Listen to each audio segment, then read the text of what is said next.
Hello and a big welcome to all of you who've come and attended our webinar today.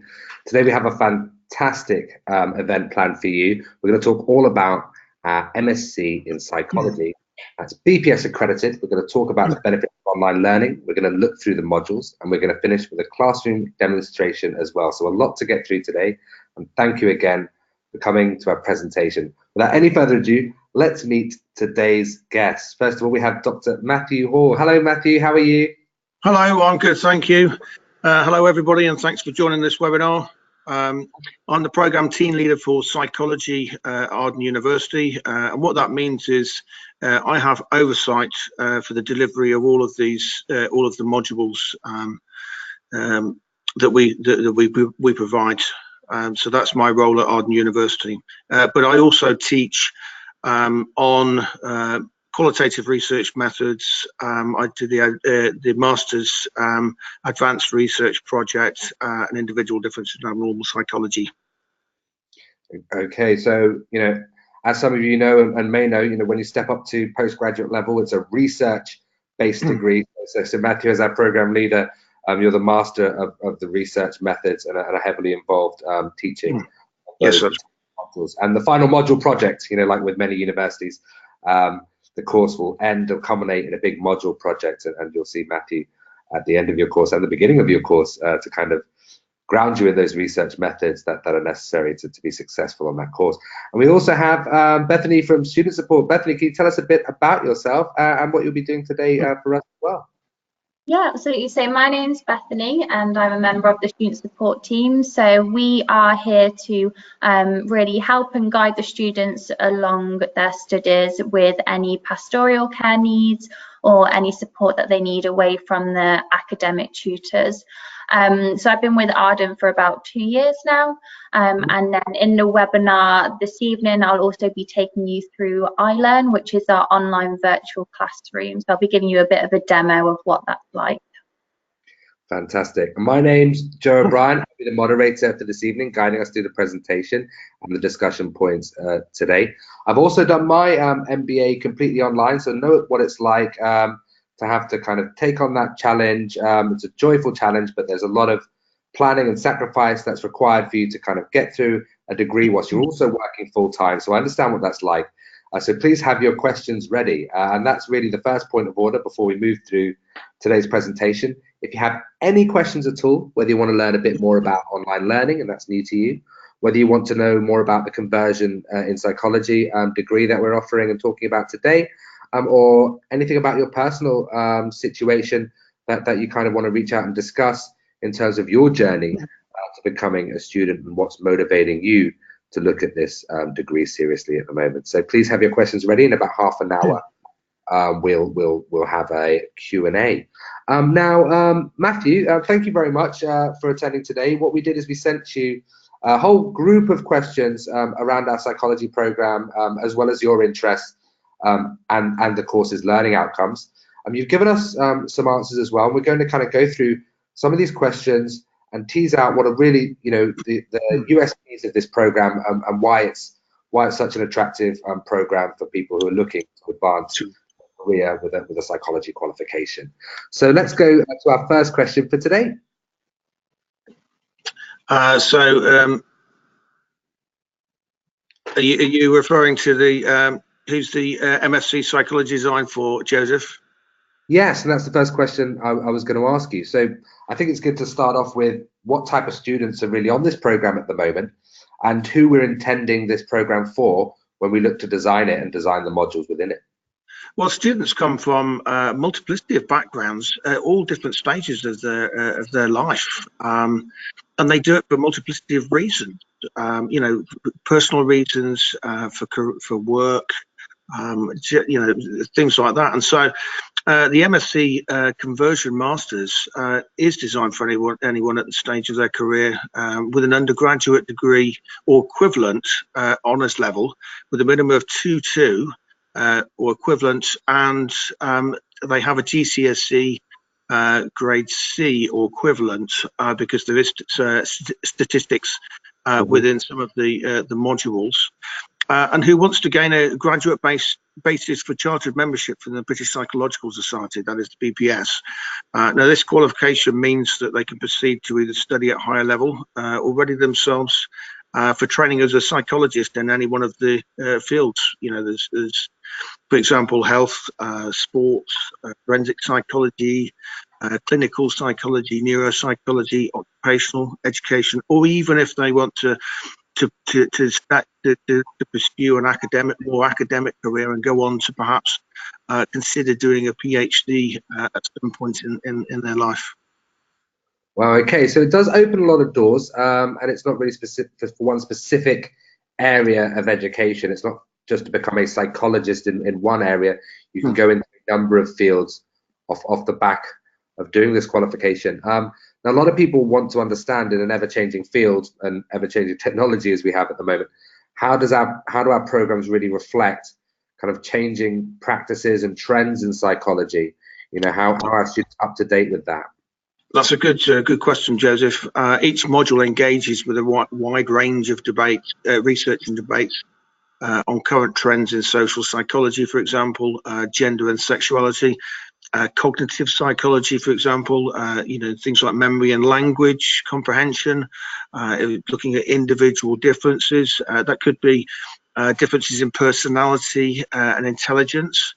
On mental health, that could be from something like depression, right the way up to something such as schizophrenia or bipolar disorder. These topics provide students with a good grounding to proceed on to further study, for example, in a clinical doctorate, or if they want to progress in applying for training for, you know, for example, a British Association of Counselling and Psychotherapy certified course. Or, you know, within to have this accreditation within, you know, within the employment that they're currently in, whichever reason, it stands them in good stead.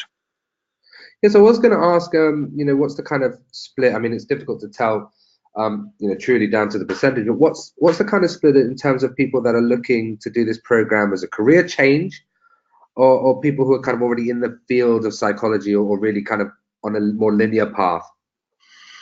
To be honest, it's reasonably varied. I don't think we don't have consistent statistics. For one cohort, we may have you know, 10% of students that want to go on and do a clinical doctorate or want to go on and do a PhD. Other students are doing it for personal reasons and nothing more. You know, they've done, for example, they may well have done a degree in the arts and want to learn more about psychology and how the thinking around that, you know, how it affects, you know, the profession they're currently in. Other people, they need a master's as a marker of the, you know, being able to get to a certain level, which will help in career progression. Yes, I mean, I'm thinking even for, you know, managers or people in organizations, the psychology, you know, is especially some of those elements of social psychology, behavioral neuroscience, is extremely applicable. I remember for me, I did my undergraduate was in drama and film, which is very different on campus. It's a bit harder to do that online. But then when I went to do online, I did a business degree, which if people say, you know, why those two? But doing the business degree complemented what I understood about performance or presentations, and now, you know, that's what I do officially. So it's about kind of looking at your first degree in psychology and how these two things can complement you in terms of your career advancement, whether that's moving on to somewhere else or actually thinking about a change or a big step in your career, such as going into academia, as you said earlier. And it's nice to know that that's an option with this degree. You know, you can still move on to clinical psychology, academia, if you really want to bite off the fullest chunk that you could chew from psychology. And that kind of path as well. Now, in order to do that, I do believe in order to go on and become a clinical psychologist and have an easier road to academia, you do have to pass by the British Psychological Society. All roads kind of lead there. What are the benefits of having this degree accredited by the BPS? Okay, so one of the reasons why it's important to have BPS accreditation for any psychology course is as we've already mentioned, it's a prerequisite for graduate-based membership of the BPS, but also the standards that the society brings and ensures means that those standards relate to core concepts, professional and practical skills, quality of teaching, learning and resources and assessments. Students have to meet the highest standards in industry, but also, for example, it's not just teaching material. What some of the ethical issues that are covered right the way through all of the modules are applicable within the workplace, for example. How to the kind of things to consider when you're interacting with different people. So yes, it's that accreditation is key. And so some of our students who are studying online might not want to move to the UK or practice within the UK. How does that work with the British Psychological Society? Is it kind of internationally recognised? And how does the degree help you when you're looking to maybe do your career overseas in the Caribbean or the Middle East or Africa or Asia?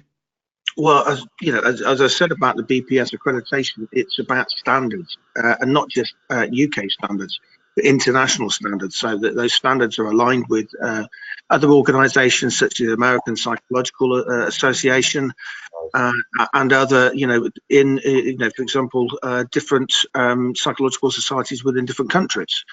So it is recognised as something, as a benchmark to the highest standards on an international scale. Exactly, and you can find out more and check out more by visiting the BPS website. If you'd like to know more about the British Psychological Society, there's a lot of information there for psychologists as well. So don't take our word for it. Go and have a look and read up about this fantastic organisation.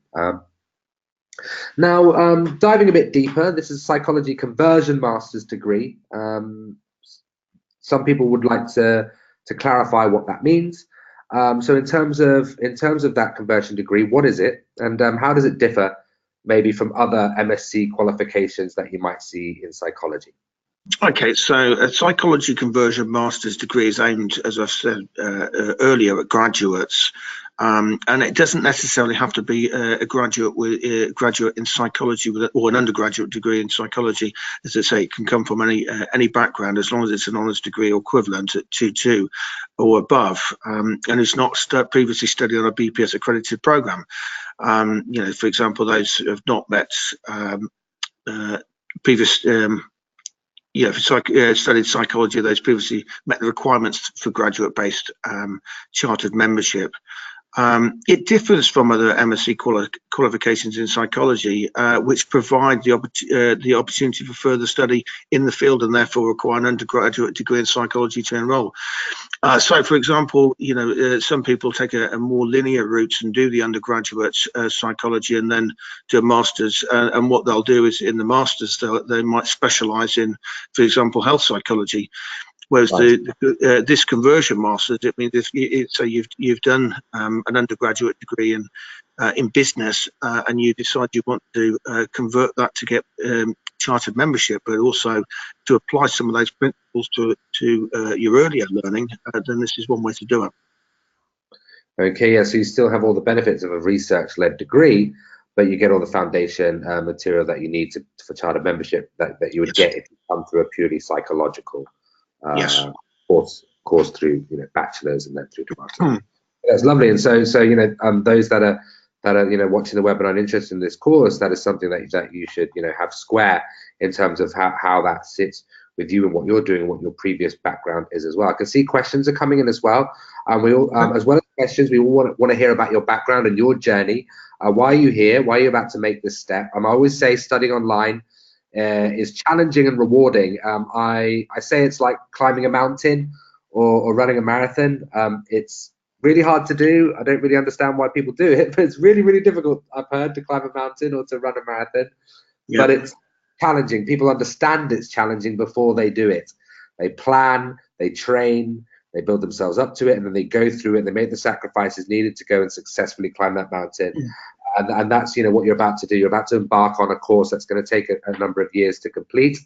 You're going to have to sacrifice certain things about your time, in terms of the study hours that you're going to need to put in and the support system that you're going to need with your family, friends and colleagues. So really think about how this degree is structured and how you're going to fit it into your life. We at Arden are here to support you to make an informed choice to help you along the way with that. So please keep your questions coming in and tell us where you're coming from as well today. Now, you're a qualitative research methodologist. This is the easiest thing to say. We've got a question here, if you could outline some of the qualitative research methods that you enjoy teaching. But before you answer that, just a quick skill session, because I could barely remember. What are the differences between qualitative and quantitative research? Okay, so quantitative research methods are things like experiments, where you would set up, you could, for example, get somebody to see how many times they do a particular action within a particular time within a particular time span, and then you would measure that with numbers to see what the frequencies are, the regularities are, those kind of things. So it's more number based as opposed to qualitative research. So if quantitative is trying to put numbers to it, so the size of the size of the population, the numbers of people that do certain things or do them in certain ways. Qualitative research, on the other hand, wants to explore their lived experiences. So how they've experienced certain things. So that might be through an interview.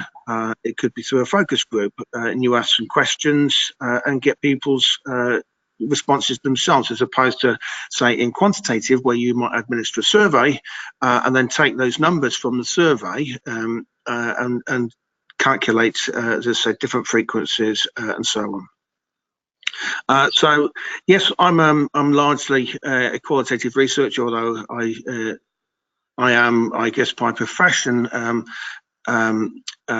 more of a multidiscipline research. Well, multidiscipline. I do both quantitative and qualitative, but my preference is qualitative, and I focus in particular on methods such as thematic analysis, which looks at reoccurring patterns on specific topics that people draw upon. So, for example, if you are having, if you interview with several people, you might want to look at, on a particular topic, you might want to look at how often they talk about certain things, and those are the kind of reoccurring patterns. But I also have published quite a bit on discourse analysis, so which focuses on what people are doing with language, such as how people design language for particular purposes, and things like that. Those purposes may be, to avoid being held accountable for something.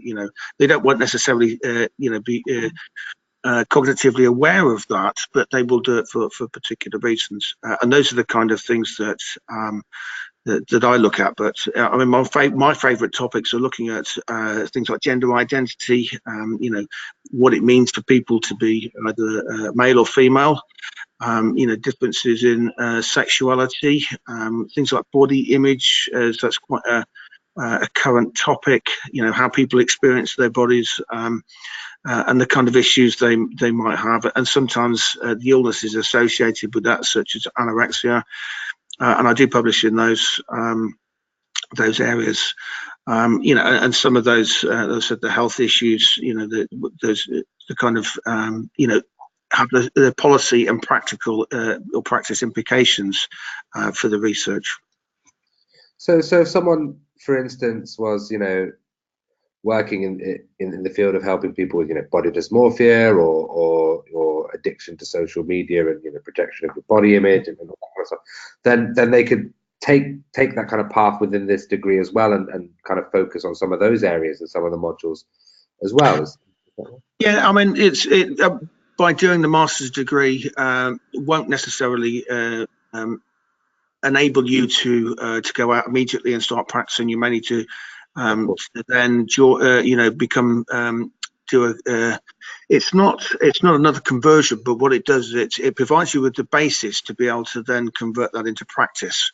And some particular, I mean, the BPS society is British Psychological Society is is the guiding guiding society, but there are other societies within, for example, sports psychology, counselling, and so on. And they convert that master's then into practices. So, just because you have a master's degree in psychology doesn't mean so you can suddenly go out and start counselling people. You need to then learn the practical aspects of that.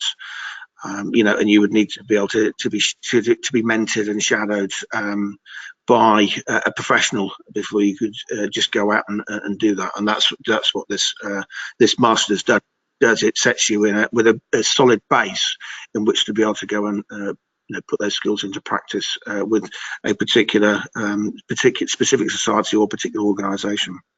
Okay, so it's kind of a gateway to specialisation. Or generalization, depending on where you wanted to go afterwards.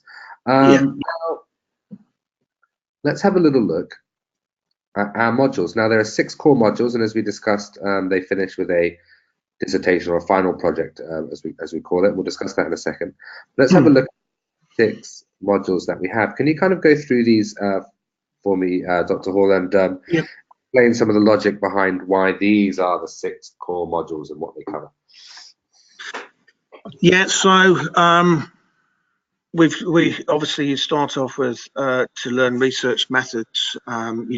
These are the core fundamental principles of how to collect data, the kind of ethical principles in data collection, and also interacting with your participants. So you need to, and also understanding the kind of methods required for data collection, whether that's quantitative or qualitative. So that's why we start off with the research methods, because that's a solid foundation for moving on. If you go on then to do cognitive psychology, and you're looking then at things like people's perceptions and attitudes to work to certain things, you've got that solid basis to be able to understand how to go out and collect that data, and also understand the data that's already out there, and put that understand the kind of the methods and the theories and that's behind it. Social psychology, there's no particular order why cognitive comes before social psychology, or individual differences become and lifespan and development come before each other. They're 4 topics that could in effect be done in any order. They don't necessarily have to be done in the order that's on the screen. Research methods does have to be done first, and although you've got behavioural neuroscience as 6, the last project you would do would be the advanced research project, which would be is a dissertation that covers sort of 6 to 9 months. It's an individual piece of research in which you have to come up with something that's novel, and that doesn't necessarily mean something that you have to set the world alight, but it is something that will need to be slightly different. So you may want to look at something that maybe uses a slightly different method or a different population or something like that. Now, social psychology, that will cover things like, as I talked about, things like gender identity, and things like that. Individual differences in abnormal psychology, so that will look at things like personality tests and intelligence tests, and whether those, how useful those are, whether there is consensus on what those kind of tests do. They may be, you could probably, those are the kind of things that if you were going to apply for a job, you might come across a psychometric test. Yes. These are the kind of things that we would explore in there. Abnormal psychology looks at what are social norms in relation to in relation to things like the way people act, the things that they do, and so it will cover things like bipolar, schizophrenia, treatments, how to diagnose, how to diagnose somebody, the etiologies, which is the causes of certain types of behaviours, or abnormal is perhaps not a good term, but the non-typical behaviours. Your lifespan development is about how we change in the way we think from when we're born until right up until we die. and there will be changes in perspective and attitudes and opinions, and also those will change our practices, and so that will be covered in that. Behavioural neuroscience will be looking at how the brain, the biological aspect of the brain and how that influences our actions. So there's a wealth of interesting stuff in all of those, and as I said, it culminates with a research project that you can go out and in an area that you're interested in, and do your own data collection and so on. Amazing. So I mean, you could be anything from wanting to do, you could be wanting to do counselling or work, in teaching, or you could want to go through and specialize and become a child psychologist. You go do something else afterwards, after being inspired by lifespan development, for example. Yeah. Dissertation in that area, and then moving on. So there's so many options. It's such a gateway course. And also the topics here that we're addressing, things that we're looking at, are so interesting that I can see why psychology degrees are so popular for people who haven't studied psychology before, and especially for us, I'd say older or a slightly more mature demographic of people who have gone into the world of work already. We've gone into work, and then we realise how everything and every discipline can tie back some way to psychology and psychology. And so in every respect, if you're getting older and you're starting to run things, for your organization, you're in positions of responsibility for teams, management, you're working with HR or people analytics, and you're kind of trying to drive change or working in a continuous change environment, then you start realizing how getting the buy-in from people you work with, understanding health and well-being of other employees and people in your situation are all kind of based on these psychological principles and paradigms, and to be able to understand your workforce, there's that kind of qualitative element of research needed to find out if people do believe in what they're doing intrinsically and can kind of be success orientated. So there's such a lot of scope. I mean, that would be from where I'd come from more of a business background, but obviously there's so many different pathways. And thank you for all of you who are still sending in your questions and your stories today. Our webinar today is part of a bigger campaign that we have called Learn to Give Back, which is really about going out and learning and studying what you need in order to really contribute and give back and support kind of the communities and the institutions that you work for and want to work for. And that's kind of a key quality to psychologists and to our prospective students looking to study, is that kind of willingness and urge to give back. So if you have any of those stories that you guys have about how you're looking to take this degree and what you're looking to do with it in terms of giving back, then also put that also in the questions section, and we'll read out your stories and your journey as well. So thank you everyone for contributing, and we'll get to the Q&A after our classroom demonstration, which is now. Bethany, are you with us? How are you? Yes, I'm well, thank you. Just going to pass over the reins. I always get a bit nervous when I do this, when I have to relinquish control, and you can probably study about that in module 2 if you want to learn more about control personalities such as myself, but we're not going to go into that right now. Bethany, I'm going to make you the presenter. If you could please take the screen. There you are. Perfect. Okay, so I am going to be taking you through a quick iLearn demo. So I have gone onto one of the MSc Psychology module pages, and this is actually the second module, Cognitive Psychology. So all module pages will have a very similar layout, and it's really about making your kind of virtual online learning environment as interactive and as friendly as possible. So what you'll see is that there are 10 lessons on the page here, and if you click down on the drop down menu, you'll be able to explore the lesson, view a lesson activity, and then you have a discussion. Now the discussion is kind of a bit like a classroom interactive activity. So in the explore lesson, you'll be pointed out by the module tutor as a topic of what they want you to start discussing with your fellow classmates. And it's much like a kind of a forum. So you'd make a post, and then you and your fellow classmates and your module tutor can reply and respond to that, and you can kind of get into a bit of debate as to whatever that lesson topic is about. So if I just quickly open up one of the lessons here, You'll see they're very colourful, very interactive. There tends to be a lot of visuals there for you, a lot of links, things for you to think about. So it really is easy to navigate, and it's about kind of cementing all that learning and knowledge that is being covered there. So that's a module page with the 10 lessons. You also have Adobe Connect sessions. So Adobe Connect is your live tutorials, and this is your chance to spend an hour with the tutor and your classmates, a bit like this that we're doing today, a webinar.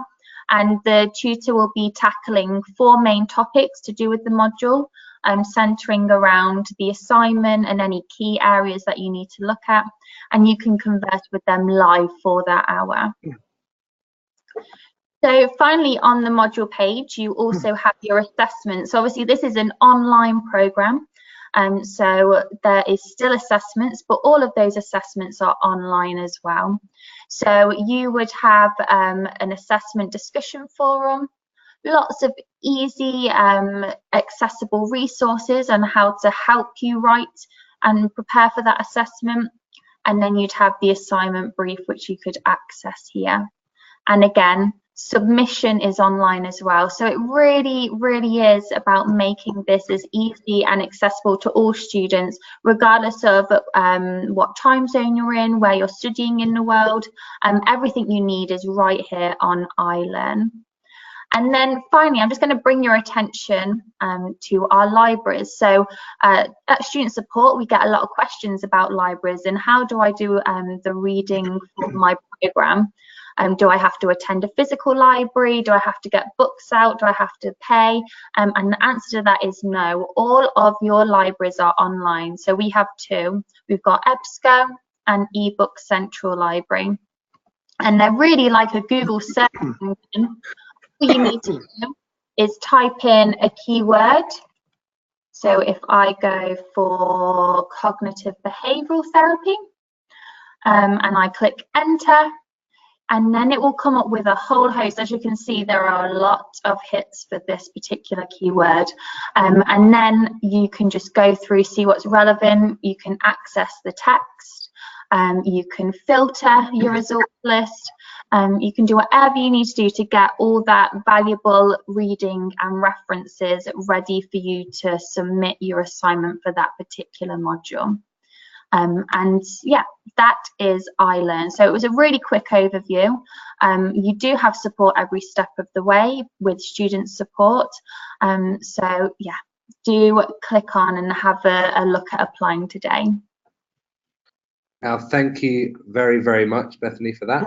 Just bear with me. So just tell me when you can see the presentation. Hopefully you can see that now. Yeah, I can see it now. Perfect. Well, thank you very much for that classroom demonstration. So very interesting. You can hear about what it's like to study online, but really until you kind of see the classroom in front of you, it doesn't become real. So thank you for doing that. Now, Bethany, a lot of people might not have studied online before. How does student support kind of help students who are new to the online learning environment? So we always like to think that we're kind of our student cheerleaders whilst you're studying. So we're on hand, be it through email or on the telephone, and we can really help with any issues that students are experiencing. So if it's just and they need a few top tips on how to get to grips with iLearn, or they're a bit unsure about how studying works, so putting in a provisional study plan, then that's something that the student support team can help with. Now, obviously, on each module, you have an academic tutor. So in terms of support for the academic side of learning, then the tutor is there. But if there's anything happening outside of studies that's kind of impacting you, if there's some health issues, there's some family issues that are really kind of stopping you from studying, then student support are there to help in that situation. So we have many things such as mitigation or leave of absence, kind of different things we can put in place. But above all, it's just about communicating with the team and yeah, just keep talking to us and we can help in whatever way we can. Lovely. I mean, one thing I haven't mentioned today, it's part of some of our other open day webinars, which you can ask your admissions consultant to send you a link for. is the career portal. Bethany, how do we help our students in terms of some of their career aspirations and goals? Yeah, absolutely. So we have a fantastic careers portal, and actually my colleague Sarah in our student support team really kind of takes over that and monitors that. So we're really focused on students progressing not only academically but also in their career, whether it's a change of career or progression in their current career. So the portal has loads of fantastic resources to help you on that journey. There are CV writing tips, there's interview tips, there's even a search engine that can help you look for different roles that are close by, and even kind of help you assess what roles you might be suited to. So yeah, we're really focused on kind of studies, but then studying for a purpose, and for many that is kind of career progression, career change. So we've got all those resources there, and obviously Sarah is only an email away, so if there is something a bit more specific that you want to query, then Sarah can pick that up. All right, that's really fantastic. So we've gone through everything holistically. Back to front, we looked at the program, we've looked at issues in psychology, we discussed how research is at the core of our postgraduate programs, we've looked at the classroom, and now it's time to take your questions. I've had a whole bunch of questions from you guys today, from our audience members, so thank you very, very much. It's not too late to submit a question. If you get in very quickly now, you might be able to cover it before the end of the session today. We can't promise, like in life, that we have the answers to all of your questions. However, you do have an admissions consultant who can discuss your personal circumstances a bit further if you want to talk more about budgeting or about your particular journey, your qualifications, your transcripts, maybe credit transfers and things like that are a bit too complicated for us to explain in a webinar. Then please address those questions as well to your admissions consultant. We'll get you those answers too. So I'm just looking at these questions fresh for the first time. So please bear with me, and we'll see who's suitable to answer these questions. I imagine, Matthew, the majority of these questions are for you today, not for Bethany. Okay. Hello, my background isn't in psychology, Yep. so should I really be doing anything before starting the program, like working as a volunteer? If so, what kind of places do you advise? That's a really interesting question. It is, and it's one that we also run, as Bethany said, the student supports talk about more pastoral issues, and your module leader will talk about content, but we also run personal tutoring sessions, and those are around study skills and employability skills. So what that does is we talk about about things like whether how to bolster a CV, and that may well be through getting some career, some experience in it may be voluntary work. It could be. It really depends on what your trajectory is. It may be support, as a support worker. It just may be a few hours here and there. It may be attending particular events, so that it shows future or prospective employers that you've engaged with a range of different activities other than just studying. Now, you don't have to do that kind of stuff before you join this course. I mean, if you want to go out and read material, that's always good because it gives you a foundation, but it doesn't. It's not necessary. All of the key foundations in theories, methods, and so on will be taught right the way through the module. But yes, if you want to go out and do a bit of reading first and get some background, by all means do. Perfect, exactly. As well, it's about showing an interest beyond just the linear education background or work interest, to show that extracurricularly you're also passionate about issues in psychology and giving back, etc. An interesting question out of left field. I think I have a slight answer for this myself. We'll see what you think. I have a degree in history of art. It's like my drama degree. What job can I actually do after this course? I would say if you were interested in art therapy and that type of thing, or interested in how people react to art and how art is positioned to form reactions and wanted to work within the field of art, there'd be quite a few options where art and psychology intersect. What would you say, Matthew?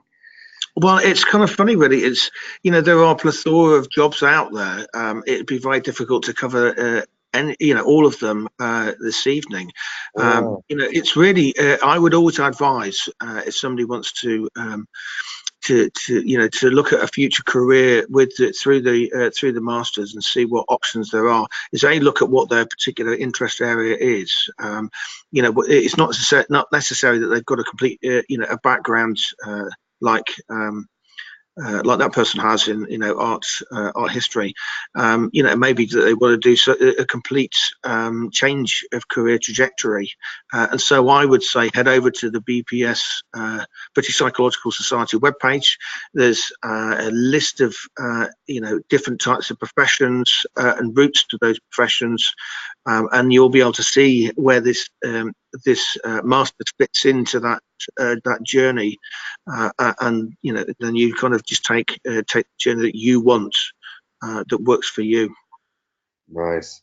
I'm currently studying an MBA with Strathclyde, very different. So this is kind of my interest point. What about business managers who are interested in psychology?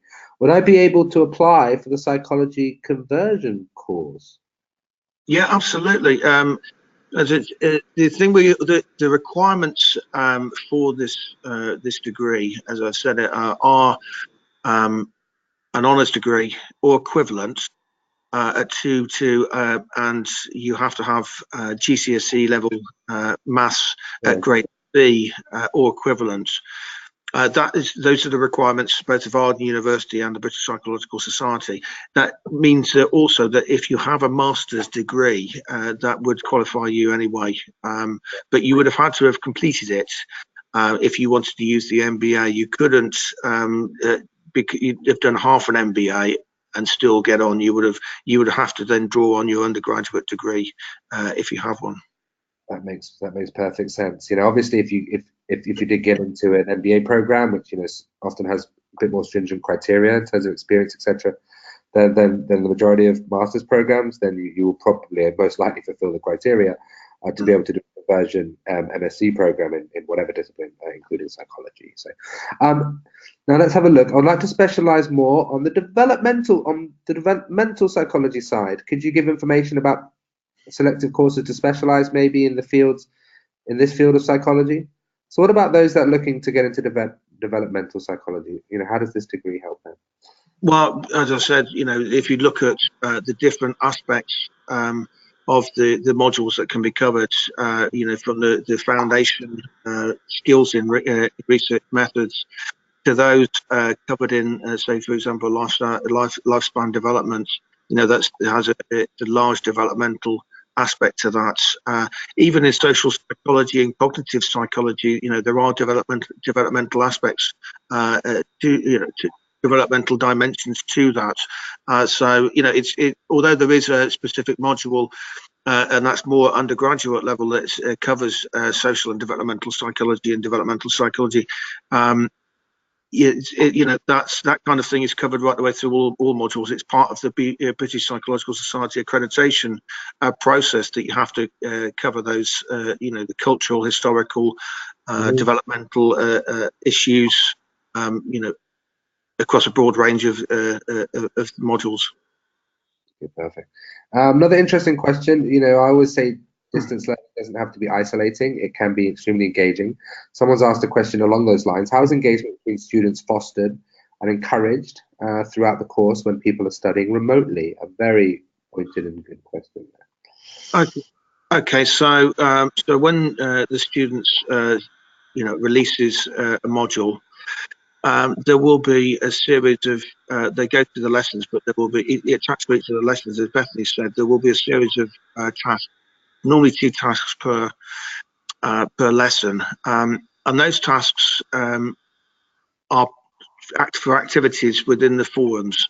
So for each lesson there will be 2 forum activities that covered across the 10 weeks, and in those forum activities, they'll invite the student to comment on some of the module, maybe on the module material. It may well be in relation to comments by the tutor, it may be to engage with other students. So it'd be a case of provide your thoughts on this particular lesson topic, but also comment on one other student's students' posts. And when I say comment, it's constructive feedback. It's nothing that people aren't allowed to provide unhelpful comments, shall we say. It's all regularly monitored by the module tutor. They also have the opportunity to interact through there's a WhatsApp. Arden University has its own WhatsApp. Students often, it's like an internet, it's like a social media cafe, as the students share their experiences. It kind of has the social dimension to it, as opposed to just the focusing on module content. But in the module content, as Bethany said, there'll be 4 Adobe Connect sessions across the module. They often run on a fortnightly basis, and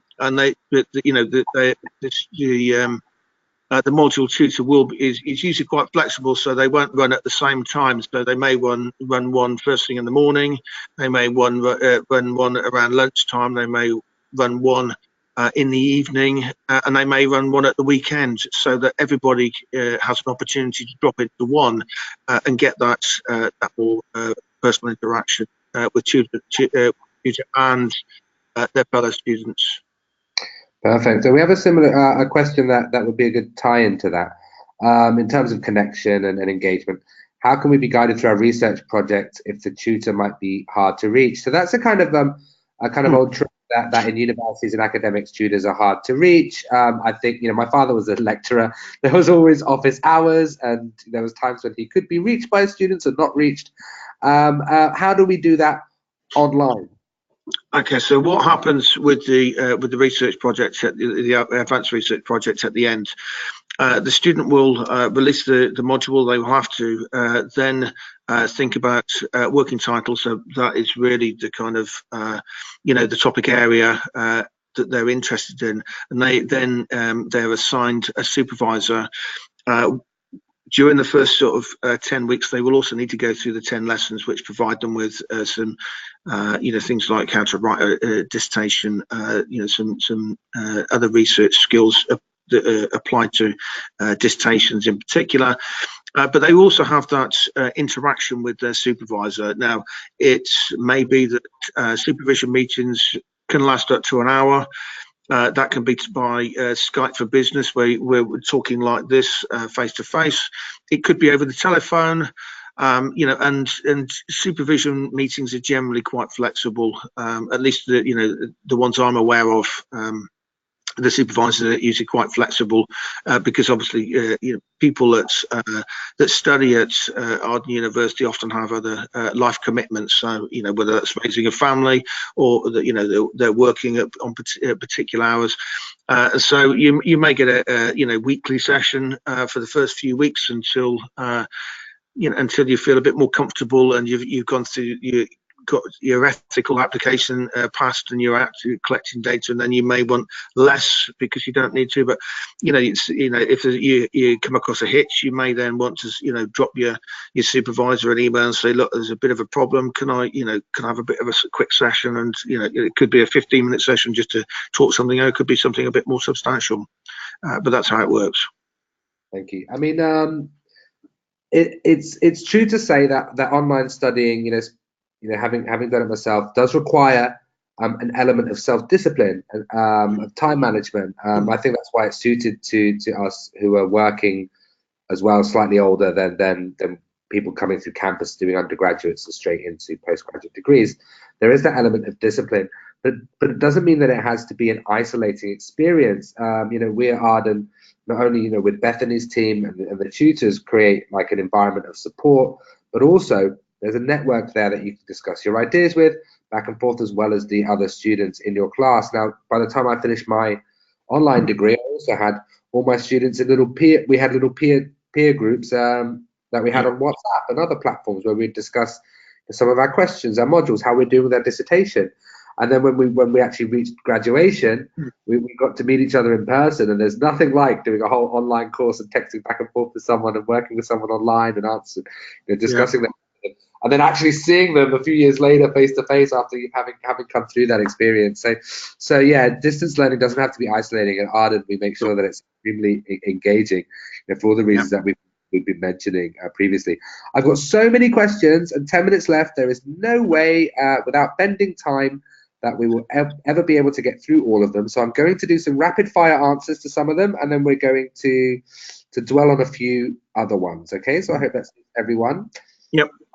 Can I use this course anywhere in the world, or is it only validated in the UK? Well, the BPS, I would say, as we discussed, the BPS accreditation is the UK's psychological body. It is internationally recognized, like you were saying, Dr. Hall, with the American Psychological Association.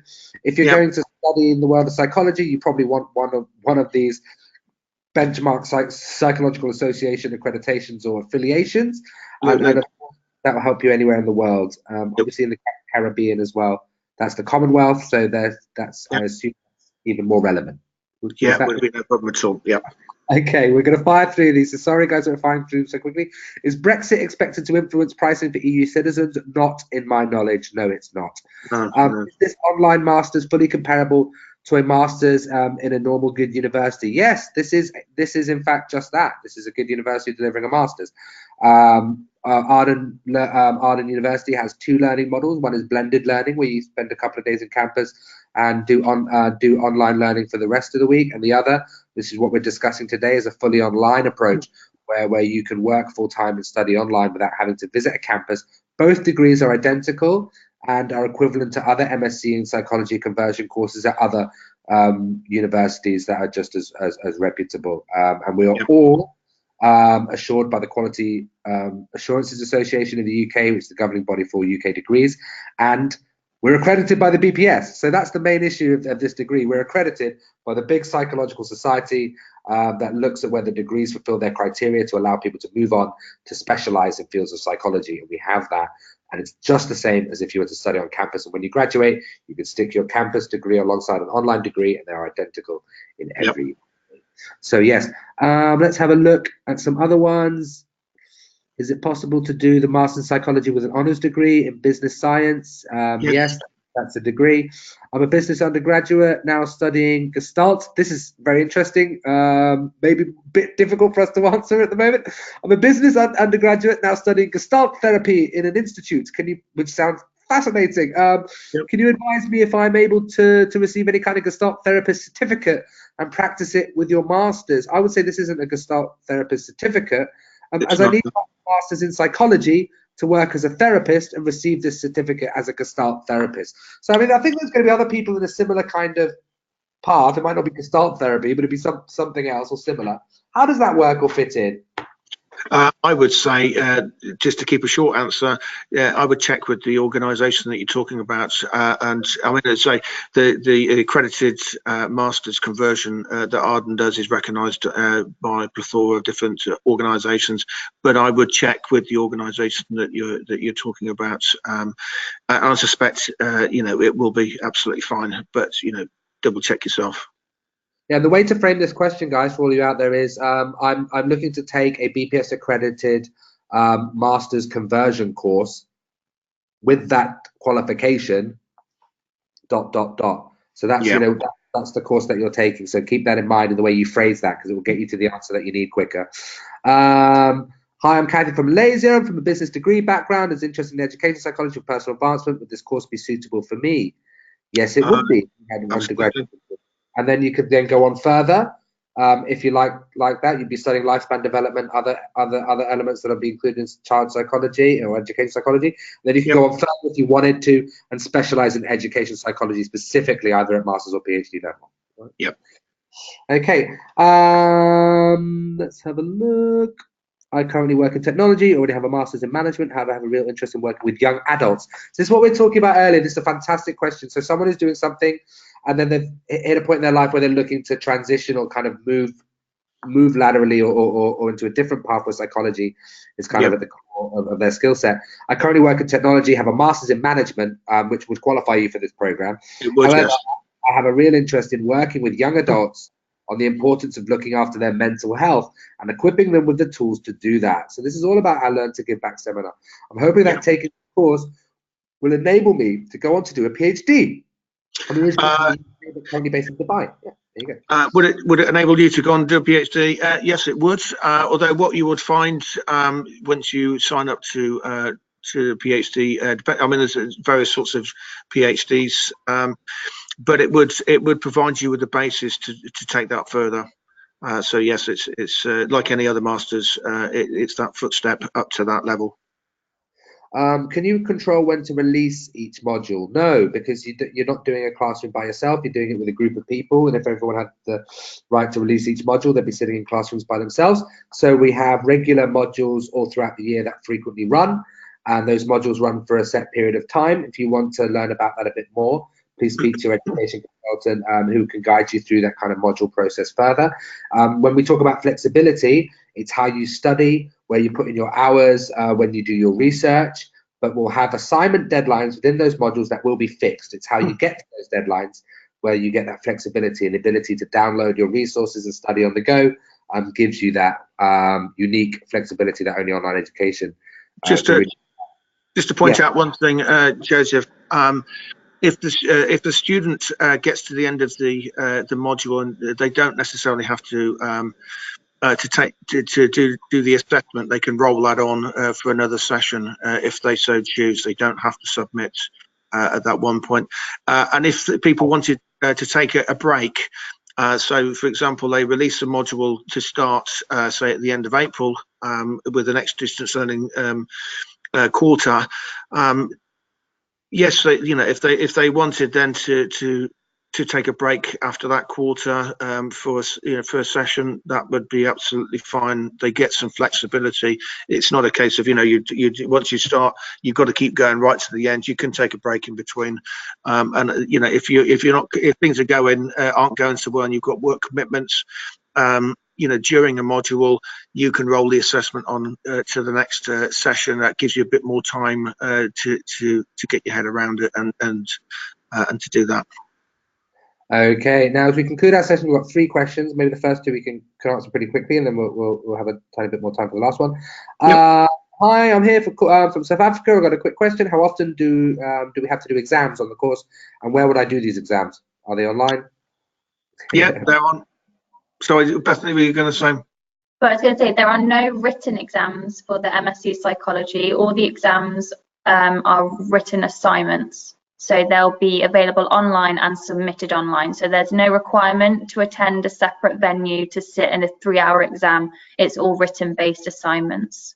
So it's written-based, or as we also say, coursework-based. So it's a coursework-based exam based on assignments and a final module project, not based on you sitting in a hall and answering multiple-choice test questions. Although there's nothing wrong with that methodology. It's just not the methodology we use for this degree. Hello, all. Thank you for your information already. You've answered a couple of my questions. I'm a training officer in the RAF. Congratulations, thank you for your service. And a concern I have is deployment. What are the consequences, ramifications of missing a deadline and not being able to complete a module for 6 months? You touched upon that, and I think this is a perfect degree. Thanks from Craig. This might be the perfect degree for Craig, who might have to go on deployment and take a little break, like if you have a child or something like that. Do you want me to answer that, Bethany, or are you happy to?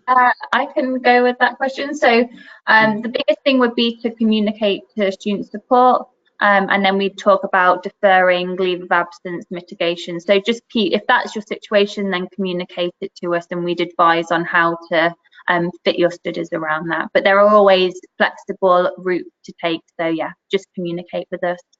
Yeah, you can, and just to point out, you can take up to a 2-year break. Okay, well there you go, and that's kind of your suspension of studies due to whatever mitigating circumstances you might have. Can you give a rough estimate of how much time, hours per week, will be required to complete one module?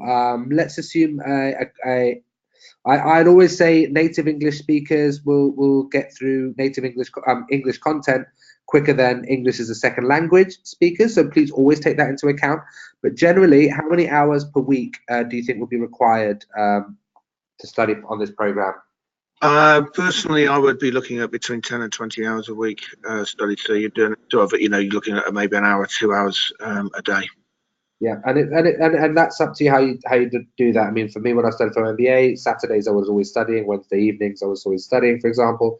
The hours will increase as larger project deadlines build. So when you have a big assignment, obviously that week you're going to do the 20 hours. You start the module and it's your research building up to that. You might be doing the 10 hours. So that will change. Obviously you can go do supplemental reading, and you can spend hours and hours and hours and hours and hours reading about each of your principles of psychology and theories and stuff. But generally, to get through the course successfully, not just coast through the course, we'd expect that kind of amount of hours that you're outlining there, Dr. Hall. Now, I really got answers to my questions. It was very helpful. Thank you very much. I hope you all feel that you've got answers to your questions today. If you don't have answers to your questions, enrollment consultants will be able to help you. We've just got 2 more questions. One is, can I work as a counsellor and a therapist with this master's degree? Will this degree be accepted outside of the UK if I wanted to get a job as a counsellor in the US, for example? You would probably need to speak to the organisation, the counselling organisation society within the US for their particular criteria. But I do know for the UK, and they're generally similar or the same. What you'll need to do is, once you've got the master's conversion, as I mentioned earlier, what you'll need to do is then join that society, because you need to get those practical skills. You can't just go out and counsel. You need the hands-on skills to back up what you've learned here. Yeah, certification will always come from an independent body. We're dealing with people's mental health, so the checks and balances of coming through something BPS accredited, then going through your local body's certification to do whatever that be, is it be art therapy or counselling, or whether you're working in teaching and looking to be able to perform counselling. Obviously they want to prove that you're in a situation where you can do that, and that's going to come through that as well. And the last question today, the last question that I'm going to ask, which is a nice one, is, can you advise us what we should do while preparing our letter of intent or motivation to study on the course? Letter of intent on motivation. I guess Bethany and I can probably both talk about this, but we'll let I guess different opinions. If I was looking at a letter of motivation, I would be looking at what your background is, why you want to study what you're studying, and what you think you might be able to get out of it and contribute. How well do you think you'll do? Perfect. And Bethany, some work in student support, seen many successful students pass through your doors. What would you say constitutes a successful motivation? What is the right type of motivation for someone who wants to do this course and achieve? I think just being clear as to how you're going to use the masters once you've completed, so knowing what career you're looking at, so having a focus in mind. So I think the students that have a clear focus but then also know how they're going to structure that in a probably already busy and hectic lifestyle will be the ones kind of better placed to see it through to completion. So yeah, just having that clear dream and goal in mind and kind of keeping hold of that as you progress through. Okay, and I'd all wish you good luck, but if you're listening and you're planning, you're paying attention, you won't need any luck at all. And I'll see you guys all in class. Thank you very much to my guests today. Thank you, Bethany, for student support, and thank you, Dr. Hall, our program leader. Thanks very much. Thank you to all of our audience who'll be sent a recording of this. Handouts. If you haven't got a handout, the brochure is there. Please pick it up now. You can download it. I'll give you a few seconds to let that start. There you go. You should be downloading it by now. Thank you very much. It's an Arden University webinar for our online MSc in Psychology. Thank you very much and good evening. Bye. Yeah. Goodbye.